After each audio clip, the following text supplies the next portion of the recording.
बारामतीत रविवारी न्यायाच्या मागणीसाठी आक्रोशाचा हुंकार उमटणार आहे।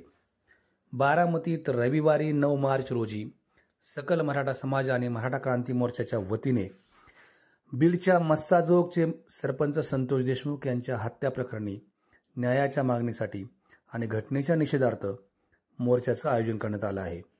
या निमित्तानं बारामती बंदचं देखील आवाहन करण्यात आलं असून यापूर्वी शनिवारी 8 मार्च रोजी हा मोर्चा आणि बारामती शहर बंदचं नियोजन करण्यात आलं होतं, परंतु संतोष देशमुख यांच्या मासिकाचा दिवस शनिवारचा असल्यामुळं आणि वैभवी देशमुख व धनंजय देशमुख हे देशमुख कुटुंबातील सदस्य या मोर्चामध्ये सहभागी होणार असल्याने त्यांना सहभागी होता येणार नाही, म्हणून ही तारीख पुढे ढकलण्यात आली।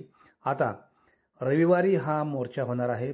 रविवारी सकाळी 8 वाजता बारामतीतील कसबा भागातील छत्रपती शिवाजी उद्यानापासून या मोर्चाला सुरुवात होईल आणि हा मोर्चा गुणवडी चौक, मारवाड पेठ, सुभाष चौकामार्गे भिगवण चौकात येऊन संपणार आहे।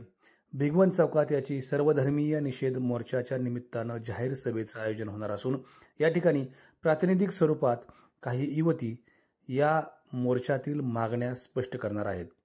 दरम्यान बारामतीत होणाऱ्या या मोर्चाकडे संपूर्ण राज्याचं देखील लक्ष लागून राहिलेलं आहे।